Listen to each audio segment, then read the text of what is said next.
अरावली के पहाड़ों के बीच एक सुंदर गांव बसा हुआ है। वहां लोग अपने मेहनत के द्वारा ही अन्न की उपज करके अपना जीवन निर्वाह करते हैं। पशुपालन और कृषि उनके जीवन का अभिन्न अंग है। वह मनोरंजन के लिए ताश खेलते हैं, मुर्गियों का युद्ध कराते हैं और महिलाएं टोकरी बनाना, जुड़ा बनाना आदि छोटे मोटे लघु उद्योग का कार्य करती है। गांव के बाहर एक कच्चा कुआं है। रात के अंधेरे में वहां कोई भी नहीं जाता, क्योंकि उस कुएं के बारे में कई सारी कहानियां लोगों ने सुन चुकी थी। कुछ लोग कहते हैं उस गांव के कुएं के पास बहुत सारे भूत रात को पानी पीने आते हैं। कुछ लोग बताते हैं कि एक दिन राहगीर उस कुएं में गिरकर मर गया था और उसकी आत्मा अब वही भटकती रहती है और कोई जाता है तो उसे मार डालती है।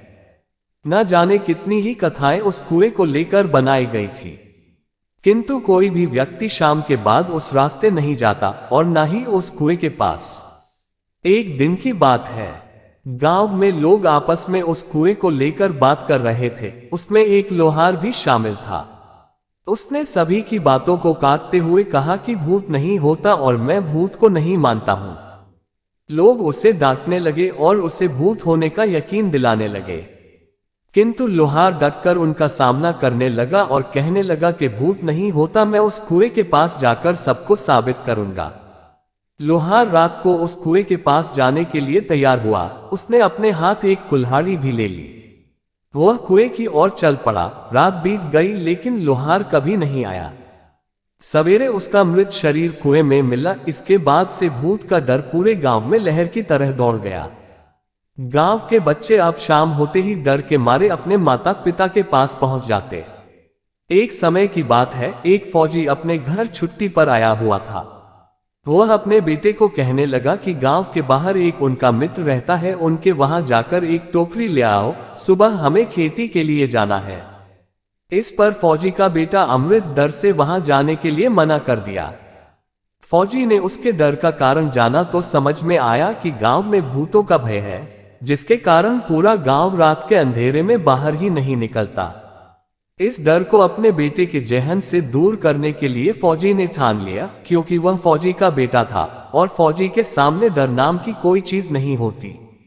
फौजी ने एक टॉर्च लिया और अपने बेटे के साथ टहलने के लिए बाहर निकल गया। अमृत डरते डरते अपने पिता के पीछे हाथ पकड़कर चलता रहा। फौजी अपने बेटे को लेकर उसी कुएं के पास पहुंच गया जहां की कहानियां सभी लोग सुनाया करते थे। फौजी ने चारों तरफ टॉर्च मारकर देखा, वहां पर कोई नहीं था। अमृत को उसने बोला, देखो यहां कोई है। लोग यूं ही डरते हैं और बच्चों को भी डर आते हैं। किंतु दूसरे क्षण कुएं में से किसी के तेजी से चढ़ने उतरने की आवाज सुनाई दी। इस पर फौजी ने कुएं में टॉर्च मारकर देखा और अमृत को दिखाया, देखो कुछ नहीं, इसमें ढेर सारी पक्षियां हैं जो हमारे यहाँ मौजूद होने के कारण वह सतर्क हो रहे हैं। अब धीरे धीरे अमृत का भय टूटने लगा और उसने अपने पिता का हाथ छोड़ दिया। अमृत निडर होकर वहां घूमने लगा। उस दिन के बाद अमृत निडर हो गया था। वह रात को भी उस कुएं के पास चला जाया करता था। धीरे धीरे उसके गांव से उस भूत के भय का भी अंत हो गया।